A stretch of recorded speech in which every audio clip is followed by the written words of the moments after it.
people are expecting. People are expecting quite a bit. This is your time. You want to win. You're going to be like this. There are no shortcuts in life. You'll get better because you make each other better. The inches we need are everywhere around us. I know plenty of people that are capable. I know fewer people that are willing. You have to believe it to do it. Now, what are you going to do? Welcome in, everybody, to another episode of Sideline Sessions here on the B Podcast Network. As always, thank you for being with us, and I think we're going to bring you a great conversation today. My guest is Adolfo Gómez Sánchez. He has dedicated over 3 decades to studying and modeling what drives optimal performance. He has a mission to mentor professional athletes, leading multinational corporations and performance artists to achieve the best version of themselves and to gain the millimeters of difference that separate champions from the rest in every field. And we'll definitely get into that. Adolfo was a competitive athlete himself, and he is a performance mentor to professional athletes on the ATP and WTA tours. So those are professional tennis players for those of you out there. It's also C-suite executives of large multinational corporations and performance artists such as Grammy nominated singers and opera stars. His blueprint for performance is called the Optimal Performance Formula, which he leverages to consistently prove the truth in his personal slogan, "Impossible only means that no one has done it yet." Adolfo, welcome to the show. Hi, Ross. Thanks for having me. It's a real pleasure. Yeah, it's awesome to have you here, and we love to talk about all kinds of different sports on the show here. And this is actually our first episode that we're really going to get to dive into tennis. So I wanted to start there a little bit and get your perspective on what do you love about the sport of tennis? What makes it great? Well, yeah, I mean, what we'll talk about in tennis can extrapolate to most other sports, but I love tennis because and I loved it when I started playing, and I love it, as a performance mentor, because it's something where it really does depend on you, right? It's not 12 guys out on the field, and you can have a bad day or they can have a good day or whatever. It's really up to you, and you're on that court. And really, the difference in professional tennis between number 1 and number 200 is the mental game, right? I mean, they're all big, they all play spectacularly well, they hit the ball really hard, and it's a difference about the mental game, and that's a very broad category for such a small title. But so it's really exciting, and I think tennis, although you've got some deviations, but it's still very much a gentleman's sport, right? And I think that's nice, right? I mean, I always say I never want to win in anything if I didn't earn it, and I think that's kind of the underlying spirit that's in tennis. So it's a lot of fun, and like anything, when you're a professional athlete, right? Tennis players start 12, 14, they start almost just exclusively dedicating this to it, and going on tour, and it's really hard because you're very young, and so 20, 22. Everybody's really good, right? So then a lot of them will hit a wall, and it's so how do I then keep improving? Or do I even have to keep improving, which is one of the things we'll talk about. And so it's just a fascinating world. And with the advancements in physical training and the nutrition, it used to be finished at 30, right? Now people can play till they're 38, 40. So it really does give you a horizon to do a really interesting journey. I would call it a mastery journey. So Excellent. One of the things that has been kind of a theme on the show in the past is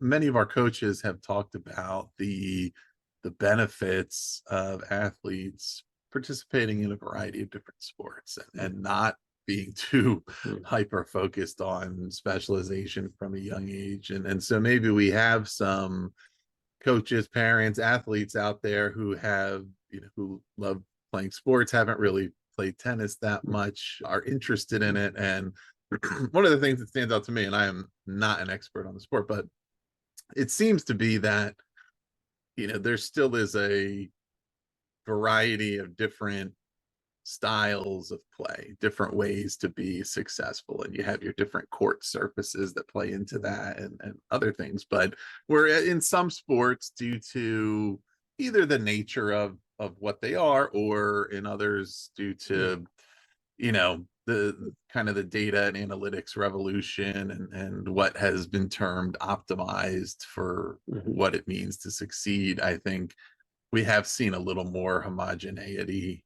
Athletes, the style of play starting to get more and more similar, and then having less variety because certain things that athletes used to do are no longer considered all that efficient, right? But I think of tennis as being one where you have, even if you look at the top players, right, and some of the top all-time guys or the top current players, that they may have very different styles, but are there things kind of that are true typically across the board of like what makes somebody well suited to the sport? Not we'll get into more of all the performance that makes them great once they get there, but that makes somebody say, like this could be a good sport for me. I have XYZ, I don't know. For somebody who's interested in getting into it for the first time.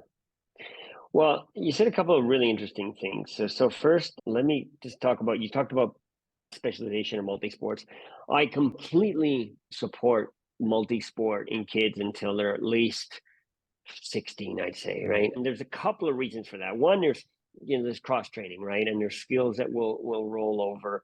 Two, it's mental freshness, because you're 12, just drilling 6 hours a day in just one sport. It's just not normal that you would stay on that. And I think the third part is you take pressure off them, right? Because a lot of parents, and I've seen this a lot, transmit and sort of project their frustrations onto their kids, right? And let's be clear, and if you're a parent and you don't know this, no matter how good your kid is now, the probability that in any sport your child will be one of the 1% that's professional is exactly that. It's like less than 1%, right? So relax, right? The biggest value of kids in sports until they're at a certain age is learning the values, moving their bodies, getting to know themselves, right? And their bodies, their emotions, their frustrations, etc., and developing a concept of themselves, right? Am I somebody who gives up? Am I a fighter, right? That's it. And if they're going to make it, and I've seen players who at 12 years old, there's a guy who used to name, and his name was Carlos Boluda, and he was out of here in Spain. And when he was 12, he won everything worldwide, right? He won the Rose Bowl, he won everything. He happened to be advanced in his mental structure. He played like a pro. He knew exactly how you had to play. And then he turned like 16, 17, he just stopped growing, right? And another kid caught up to him and passed him, and he ended up, I don't think he ever got past number 200 in the world.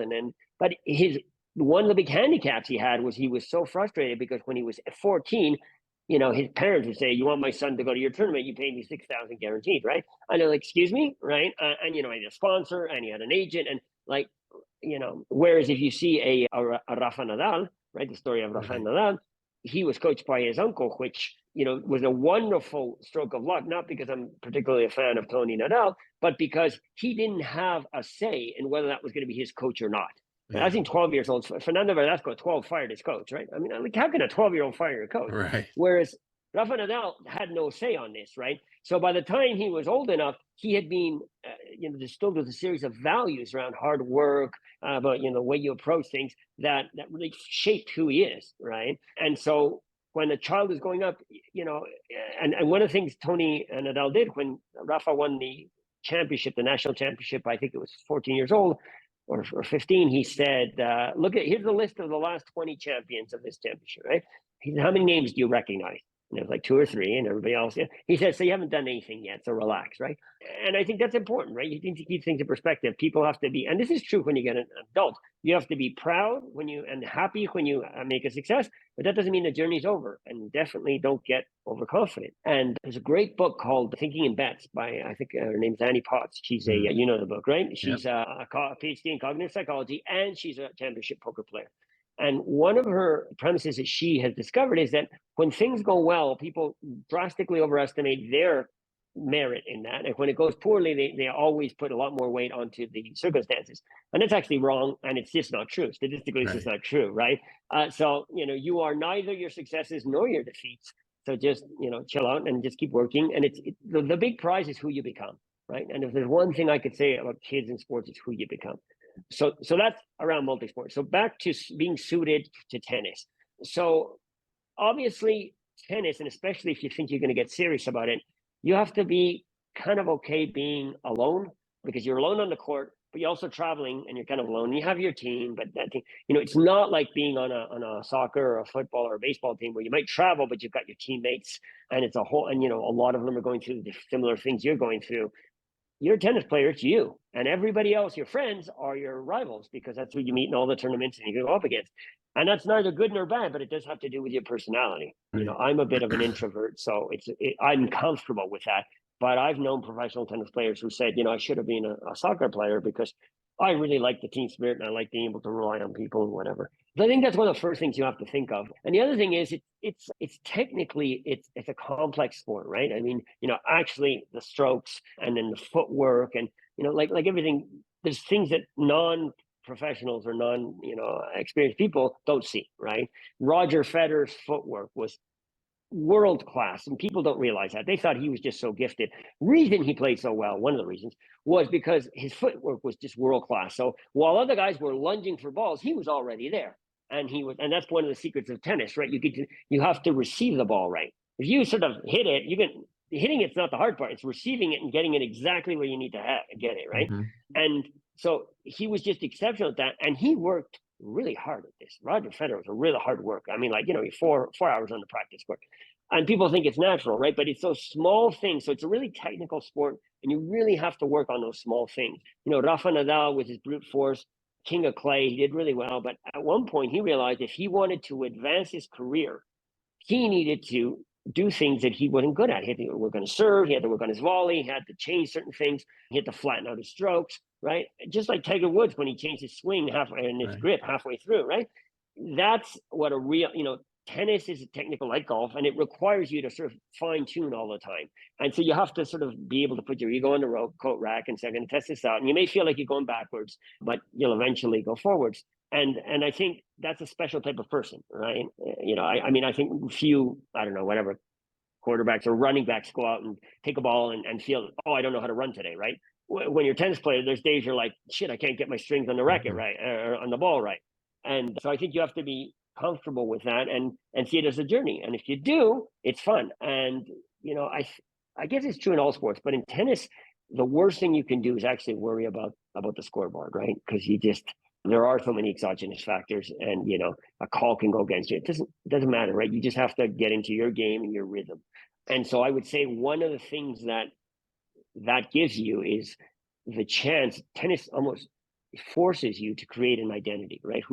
And all athletes should have an identity, because it's like a mission statement for a company, right? If you don't know who you are and what makes you unique, you're not going to know how you train, where you're strong, where you're not, right? So you really have to have that clear. Who do I want to be? And then what does that type of player do, right? And I'll give you an example. I worked with a professional top 50 ATP player, and that was the big turnkey that changed and helped him jump into the top 10. It was about, he would go out and he'd start playing like Roger Federer, and he wasn't, right? And he'd try and blow people off the foot. That's not your identity. So we talked about what he was really strong at. And this guy was a really strong baseliner, and he was really great shape, amazing shape. And he was mentally strong. So he was like, his identity was a gladiator. And the whole idea was, I will play to wear out the guy I have in front, right? Sort of Michael Chang, David Ferrer type style, right? And that's who I'm going to be. And that served him to get all the way up into the top 10, right? But it was the moment he started playing the way he should. I remember the first Grand Slam we went to together, and I said to him, look, he was playing a guy who was much more experienced, well known on the circuit, but he was a little older and didn't have his physical fitness. And I said to him, look, your goal is to play the longest games and the longest sets you can. And every time you cross over with him, you just smile and tell him, I could do this all day, right? And so the first set went to a tiebreak. He lost, but it had taken so much out of the other guy. He just jumped over the net and he said, look, let's go second set. And the other guy was like, oh my God, I can't do, 3 sets like this. And so he started to wear him down, and he ended up winning, right? He started realizing, hey, if I take people into my area, I know who I am and where I want to play and what I don't want to do, then I can become really strong, right? So I think tennis forces you to really think about who you are, who you want to be, And if you want to be a serve and volleyer, great. But then you maybe have to work on your serve, right? I mean, you extra have to work on your serve. You can't cookie cutter what somebody else is doing at your club because you want to be especially good. David Ferrer was a good example. Jim Courier, right? They were big into physical fitness. So these guys would play matches and then they'd go jog. And you're like, are you serious? But because they knew that was part of who they are, right? I have to be stronger and more fit than you because otherwise, I'm not going to blow you off. I don't have a super strong serve, whatever, right? So I think that's a learning process, and that's a beautiful route. And even if you don't end up going pro or whatever you do, you learn a lot about yourself, right? Am I good at this? What do I have to do? Am I willing to sacrifice? Yeah, and something you brought up that's really, I think, relevant to the mental approach for any athlete, certainly, but any person to be successful is that the need to run toward the challenge, right? And it stands out in individual sports, tennis, golf, so on. Certainly once you're at a certain competitive level, right? You as the athlete are hiring your coach, right? Very different from how it typically would work in team sports. And there's been a lot of things over the course of time here where the power balance has tilted toward the athlete.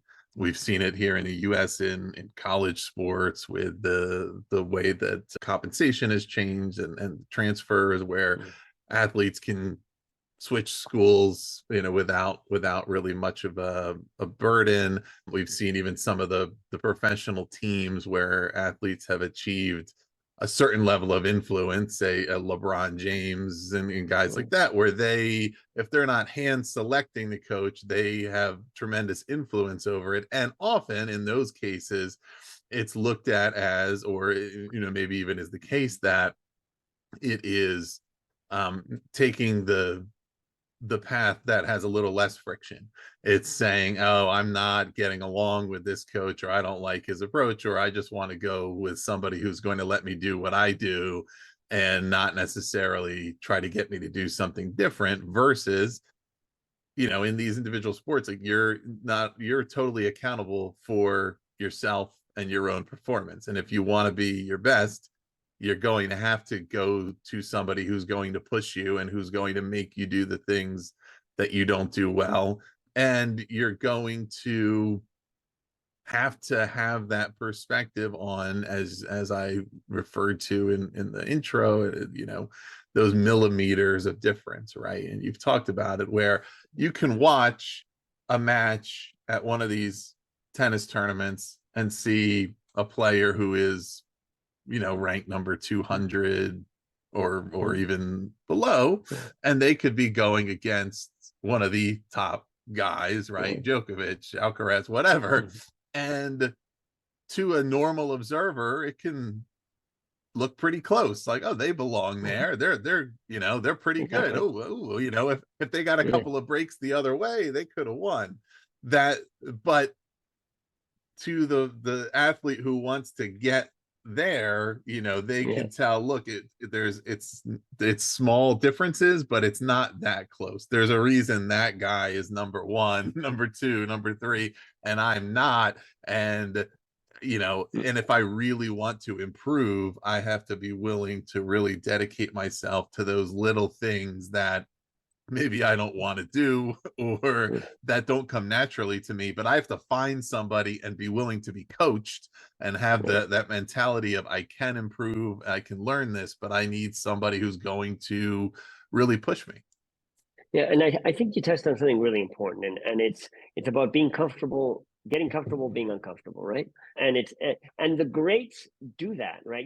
You talk about LeBron James, yeah, but what's the difference? Look at a Kobe Bryant, right, or Michael Jordan. They would go out and seek people to make them uncomfortable. Look, what else can you teach me? What don't I know, right? Because it's not just what you think, it's what don't I know? What don't I do well? And then push me out. Tom Brady goes out and got somebody to work on his footwork because he wanted to be better. He got a guy to work on his flexibility, right? It's all about, how do I scratch millimeters all over, right, to get better, because they're obsessed. And this is something that I always impregnate or try and impregnate with any of my players, but everybody should believe it's not a journey. It's a journey. It's not, you never get to the end, right? And I will even say that this is a big problem with corporate culture. When I get called in by a CEO and they ask me if I want to come in and work with their team on performance, well, we'll talk about what they have. And at one point I will ask, so what's your personal plan to be a better CEO? And they go, excuse me? And I'm like, because if you don't have one, that's part of the problem, right? You're assuming you've arrived and you can't improve. And yet, if you go to those, Andre Agassi's, those Kobe Bryants, those Michael Jordans, they were always, no matter how famous they were always driving for more, right? And when they were the captain of the team, when they were the superstar, they kept pushing for more. People were afraid to train with Michael Jordan because he wouldn't let you mail it in. Kobe Bryant was the same, right? That is what makes an elite performer, right? So it never gives up. It's not about getting there and being satisfied. It's okay, I've gotten here. How much better could I get, right? And then and to do that, you have to crave feedback. You were talking about somebody to push me, right? You have to go looking for that and demand it, right? Look, pick it apart. I don't get, oh, that was a nice one. Yeah, I don't care. I know when I've done it right. I want you to tell me how I can do it better, right? And that's the key about feedback, right? Oh yeah, you're a big piece of shit. That doesn't help me. Thank you.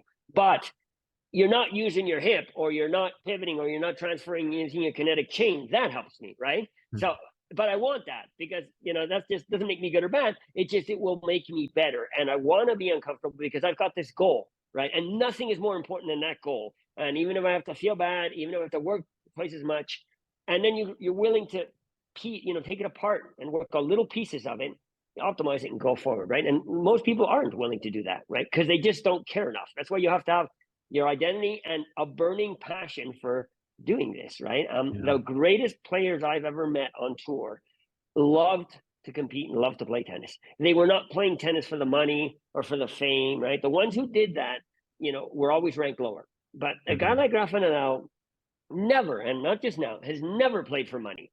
He wants to know how good he can be. He wants to compete. I mean, look at him now. He's got like a metal hip, and he's, or whatever they're made of now. And, he's obviously achy, but he's like, could I come back? I might have won that game. Let me see if I can get back, right? It's just a thing about, I want to look at myself in the mirror and be able to sleep at night. He used to, this is urban legend on tour. He would play tournaments. And if he played a game, and even if he won, but didn't feel like he was really hitting the ball well, he would then grab his coach and go to a practice court right after the game and say, I'm going to work, I don't know, whatever, that cross-court forehand wasn't coming through, right? And he drilled the thing till he felt right with it, right? Nobody asked him to do that. Nobody expected him to do that. He was like, nah, I want to get that right. So that the next time I step on court, I've got that in my muscle memory and it feels right, right?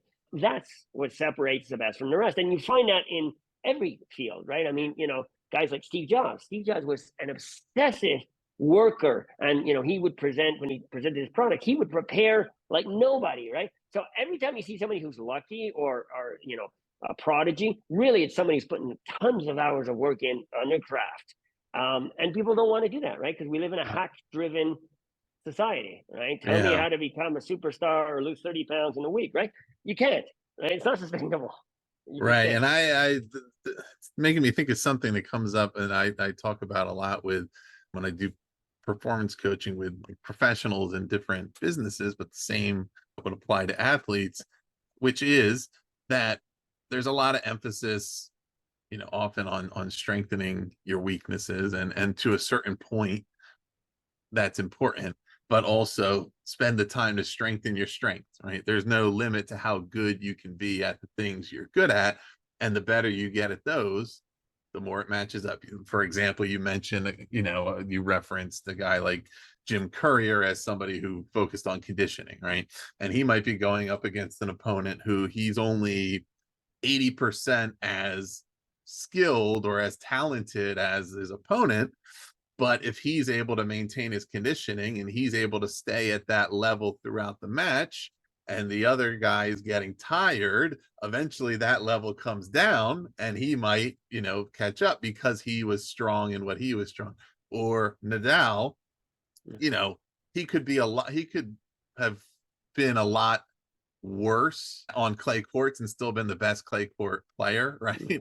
But because he kept at it and focused on getting better and better, the gap between him and anybody else on that surface was so large that it allowed him to be one of the greatest of all time, because he was so great at the things he was great at, and other guys were great in different ways. And if he decided, you know what, I already am the best at this, so I'm going to spend all my time on other things and not continuing to get better at what I'm already good at, he might not have been as good as a whole.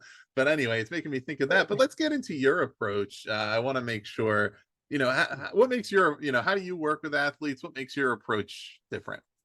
Well, for me, it's all about, you were talking about something. It's about thinking about what moves the needle, right? And I was just listening to the example you were putting about, fitness or whatever, right? I mean, what wins tennis games, right? It's getting the ball over the net and in the court one more time than the opponent. That's it, right?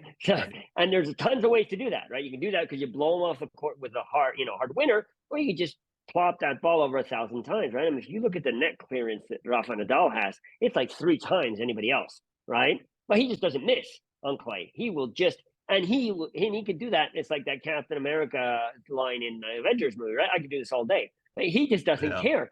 And that sounds silly, but mentally that's tough, right? When you get into hour 4 of a match and a Grand Slam, boom, a guy who's just putting them over and over and over, it just wears you down, right? It's like boxers, right? There's power punchers, and there's guys who will dance around, and they'll wear them down, and they'll come in for the kill. You have to know what you can do, and so it's understanding what creates value, what wins, and a really prestigious coach I knew on tour, he said, young players don't know how to play tennis anymore. They just know how to hit the ball hard, right? Because that's the fun, the snazzy part, right? It's, but is that always the best performer? I mean, I don't know, Joe Montana was not the most athletic guy I've ever seen. It was Tom Brady, but they ended up being prolific quarterbacks, right? And all these guys with the big arms, like what was DeMarcus Russell was his name? The guy, number 1 draft choice, lasted like 2 years. Drew Bledsoe, and so this is all around talent, and how do you identify it? It's not all about the physical attributes. There's a lot around, personality attributes and what makes you suited for the game, right? So how do I work with athletes? So the first part I want to know is, where are they, right? Because it's not the same to have a player who is just going up as a player who feels that he's tanked, or he's got a concern, and then it's trying to figure out where they see themselves. And so first thing I'll do is I'll sort of draw out a map of where they are and try and get them to honestly look at themselves. Now it's hard, right? Because everybody will, the first time we do this, they'll all rank themselves 10 on everything. And then it's like, so why are you not a top 10, right? Okay, let's start again. And then it's getting them to swallow their pride and then work on the things. And it's a path, right? So look, I'm a big fan of the work of Dr. Anders Ericsson on deliberate practice, right? And if basic, which is what Malcolm Gladwell made famous with the 10,000 hour rule, which is slightly a misrepresentation, but close enough, right? The whole idea is there are no prodigies. It's not talent. It's the people who do a certain type of practice more than others are the ones who become the best, right? So are you willing to do that, right? And so for me, it's thinking about, where are you and what do we have to work on? And are you willing to work on small parts of your game? I've had players stop working with me because I'll say, one of your weaknesses is your second serve, right?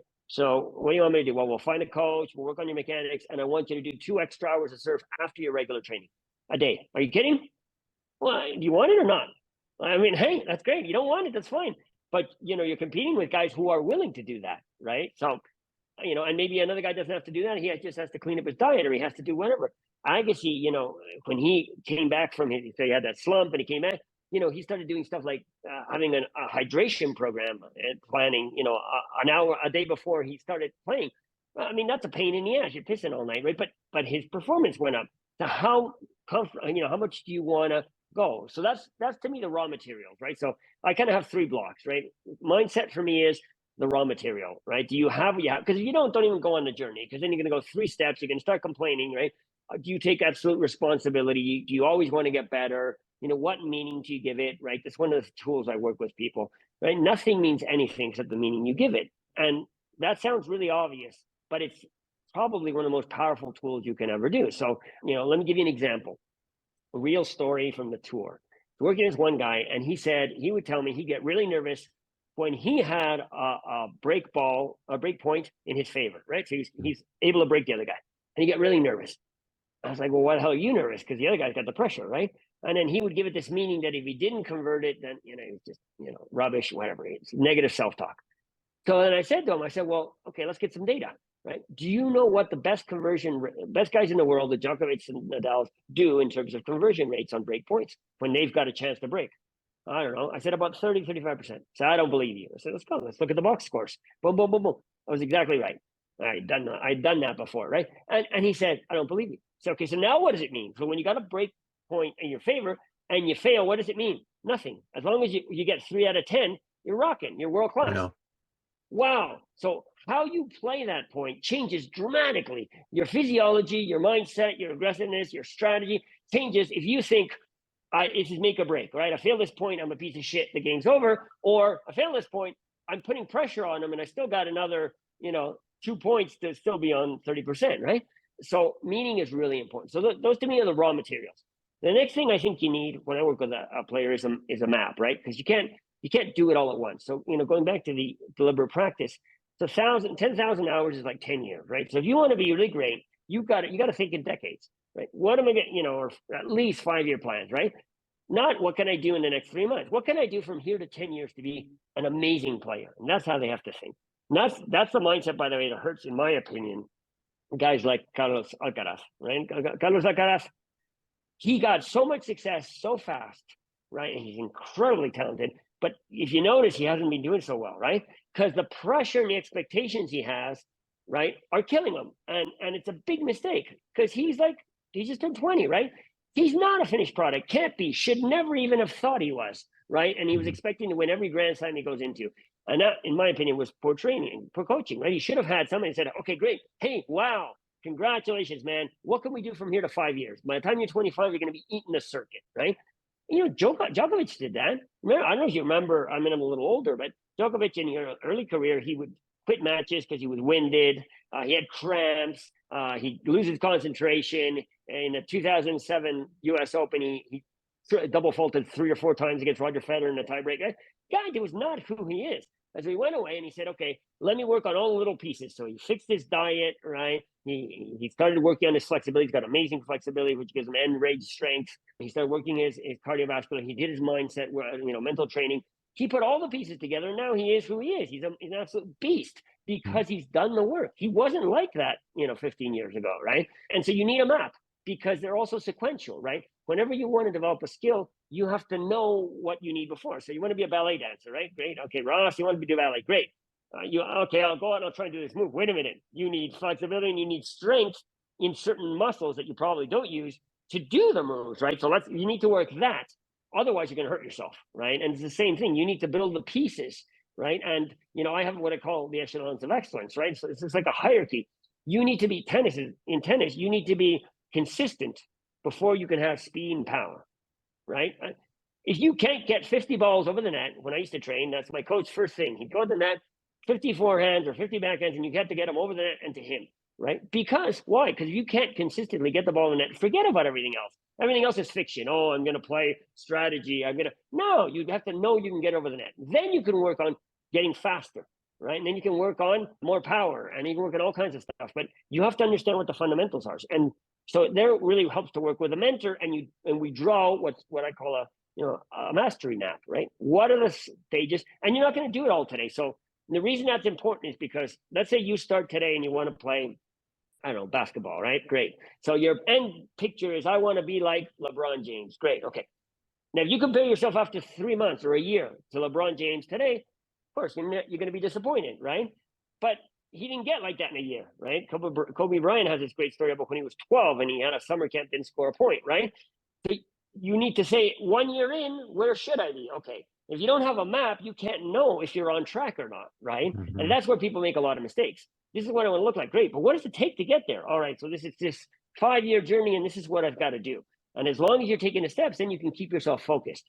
And so I think that's really important because, motivation is like a shower, right? You take a shower today, tomorrow you stink, you got to take another shower. So you have to have a clear vision, a mission, and understand the steps and be willing to take those steps every single day. And that's what drives you. So it's mindset, then there's map, right? So it's like you want to build something, you need raw materials, you need a map, and then for me, it's mojo, which is how do you execute, right? Mm. And that's how do I train? Am I pushing so you can practice for one of two things. You can practice to consolidate your level, or you can practice to increase your skill. And they're two very different things. So if I'm just doing what I've always done, I'll get what I get. A good example is driving, right? Most of us, once we learn to drive and stop running over people and walls and stuff, we stop getting better. How many people focus on getting better at driving? You don't. As a matter of fact, you get worse because you stop thinking about it so much. Now, what do elite performers do? They're constantly pushing themselves beyond their current abilities to get better and to piece those things together. And that's a skill, that's an art, that's an ability, right? That's what part of an attribute of a superstar. And so you have to make sure that you're doing that in your day-to-day. And part of that is mental. How do I manage pressure? How do I manage stress? Which are two different animals, by the way. But how do I get used to that? How do I work on it so that when I'm in the game, high pressure situation, I've prepared for that. So I think those are the pieces. It's not, I'm going to come here, I'm going to hit some balls, have some fun with my friends, and that's it, right? And I think the way you do some things is the way you do everything, right? So you can't half-ass it in training and expect to play world class, right? I mean, Deion Sanders said that in an interview. It was really good. He's like, you guys aren't here to be the best. You're here to just walk through. Every training session, guys like Jerry Rice used to say, every time he got the ball in practice, he'd sprint to the end zone. If you ever heard that story, right? No. And he said, the reason was, I want to know that every time these hands touch a ball, I'm going to end up in the end zone, right? Right. And that shit works, right? And you're consistent. So when he gets in the game, he doesn't even think about it, and he actually expects to go there. And he's put in all those extra hours of work and that extra effort, and that pays off. You can't compete against that, right? And he wasn't the most talented guy to start off with, but obviously the greatest wide receiver that ever played the game. Yeah, and and something you said also really illustrates, I think, part of what's important about mindset, growth mindset versus fixed, and that's that piece about looking at those box scores, looking at, okay, look, the you don't break the serve that often, all those things. It's kind of the thought of thinking about it as, what if I win instead of what if I lose, right? And the pressure we put on ourselves when we think like we have to win every point or every whatever, and that can come a lot from a more of a fixed mindset of, okay, I think I'm good at this, or I think I'm smart, or I think I'm whatever. And then when something happens to the contrary, oh, I guess I'm not as smart as I thought. I guess I'm not. And now I've just changed, because I think of it as a crystallized thing. And that's the importance, one, of kind of working through adversity, right? I'm sure this has happened with athletes many times who were successful from a young age, and they kept being successful, and they didn't look at it as, I am a good athlete and I also am performing well, but there's areas to improve. They just, look, I'm just better than everybody. And then one day they had a bad day, or they got beat by somebody who was better than them, and now, okay, I guess I'm not good. And it just totally knocks them off their axis, because they're just looking at it as, that these are just fixed traits. I am good or I'm not good, versus it's a process. I have to keep improving. I'm working on these things, versus the one who has had more experience working through that adversity, who isn't saying, well, the outcome of every single competition isn't defining, if I'm talented, if I'm good, if I have potential. It is, okay, how do I look at what happened on that day and see, what do I have to improve on? What are the things that are sometimes outside of our control, right? When you're competing against somebody, sometimes you just are going to get beat, right? Sometimes, on a given day, in a given circumstance, somebody is just better than you on that day or whatever. And it doesn't mean that you're not good, but it requires continuing. But I think going back to that piece of looking at it from kind of that opportunity lens of, okay, what's the best that can happen? What happens if, oh, this is hard, but what happens if I succeed? Then this can happen. If I break this serve, then I'm in great position, because I flipped the outcomes here, versus, oh my gosh, if I lose it, and then I'm in a spiral, and because I'm just thinking, oh, now I'm failing, and so it kind of all connects together. Yeah, I think, I talk about meaning, right? I really think mastering meaning is important, right?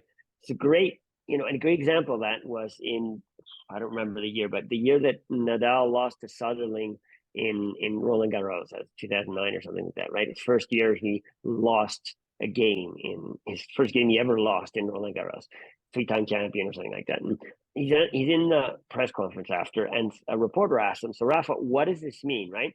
Does it mean your knees are shot? Does it mean you can't come back? And he looked at him and he gave the best answer. He said, "The only thing it means is that I did not prepare properly, and that won't happen again."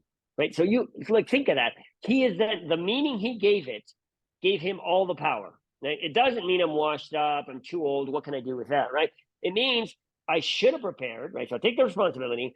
And because it was in my hands, it won't happen again, right? Yeah. And of course it didn't, right? I think he went on to win another 10 or 11, Roland Garros from there, right? So meaning is incredibly powerful. And another way to manage that or look at it is the questions you ask yourself, right? You're saying like, so, how can I be so shitty, to lose this, right? Well, that's a terrible question, right? Because the answer is because you're an idiot and you don't deserve to be here, right? You have to give your brain something to work with, right? What could I have done to have not lost this game, right? Were there things I did wrong that if I done right would have made me win? Yes, this. Okay, now I can go away and work on that, right? And it won't happen again, right? And it was great. I remember after the Lakers lost a playoff series, I think it was against the Celtics, and they interviewed Kobe Bryant, and he said, they asked him something about, if it team or there's some condition that had caused it. He says, no excuses. They were better than we were. Next season starts today, right? He says, and I am going to work on all those things that it didn't do right, so we'll do them right? And that is what empowers you, right? And that to me is the growth mindset. It's what your performance today isn't a result of, as you say, some fixed trait or some fixed quota you've got, or you won the genetic lottery. It's what I did and what could I have done better and how can I perform better? And the research on deliberate practice shows that there is no limit, right? You don't, more hours don't make you flatline, right? You do keep getting better. So great performers are like, how much do I want this? I'm just going to outwork everybody else. Kobe Bryant did not have the most genetically gifted body in the world, right? Mm-hmm. But he got every single millimeter of possibility out of it, right? And that's the difference. That's what makes champions, right? They figure out how to do the best with what they've got and optimize it. And most people don't do that, right? The vast majority of people.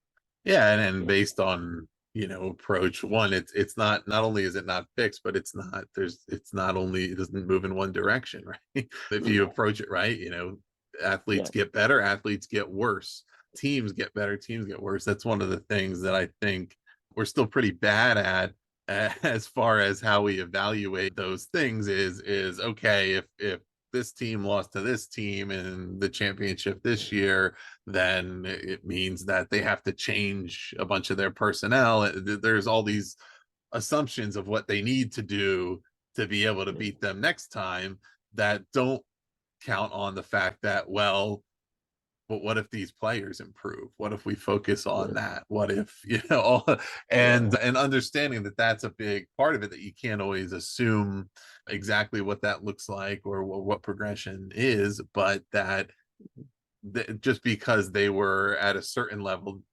this year, it doesn't mean they will be exactly the same next year, nor should they be, because if you assume that, then probably what it means is that they're going to get worse because if I stay exactly the same, somebody else gets better and I'm worse relatively, or, there's an evolution in tactics and strategies and I'm still doing the same thing. And now somebody else comes along who's doing a totally different thing.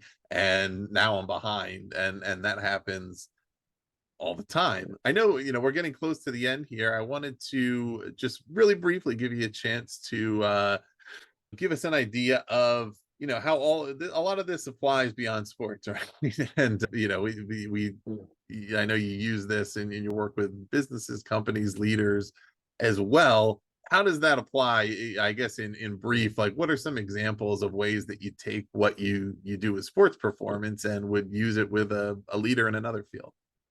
Well, let me give you two quick examples. So I will usually take leaders in companies and go, listen, if your favorite sports team managed their team the way that you manage your company, you would be aghast. They're like, what? I said, let's talk about the role of a coach versus a manager, right? Okay.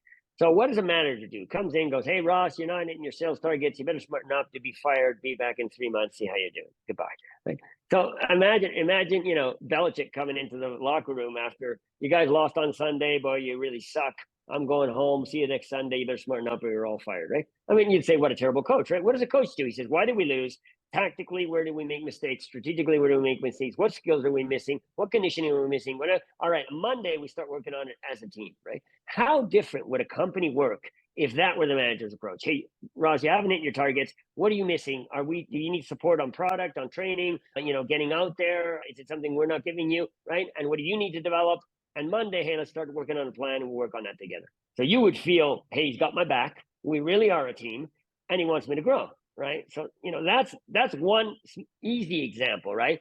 The other one is the word related to that is the word competent, right? Which is really, for me, it's a dirty word, right? You want employees who are competent, right? Which means that 98% of the time you're doing what you know how to do, right? And the question is, when do I train you, right? And when you get better, oh, well, I'll give you a half-hour training and then go back to your desk and, bugger off, right?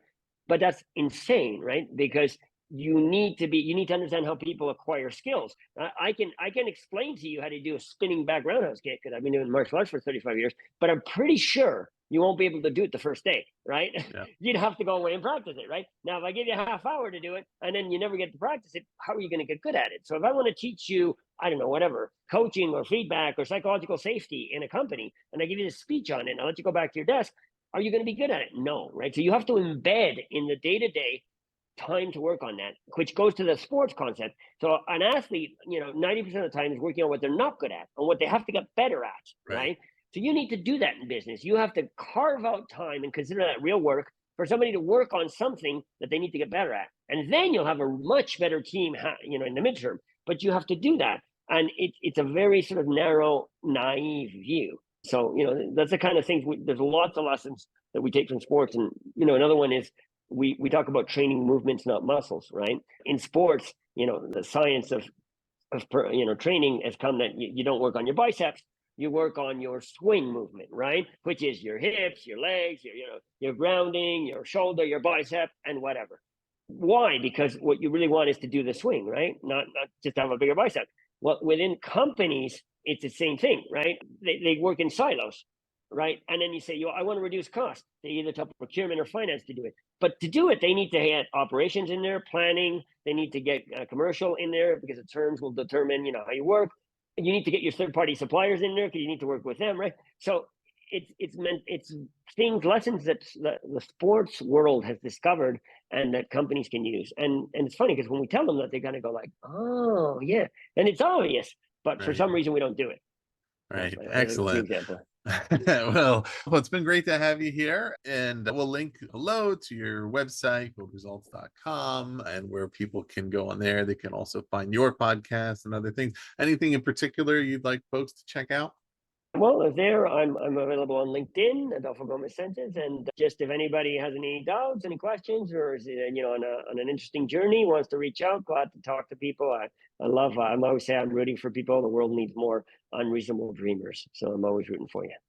Excellent. Listeners, check all that out. We'll put the link below to Adolfo's website. Again, he has a podcast there that you can find, and you can also learn about his other work with coaching and his LinkedIn if you want to follow him over there. So check all of that out. Please also do subscribe to Sideline Sessions if you're not already. We're going to continue to bring you conversations with a lot of great coaches from a variety of different sports. So something for all of you out there, and hopefully you found this really valuable as I have. Adolfo, thanks again for being here. Thanks, Ross.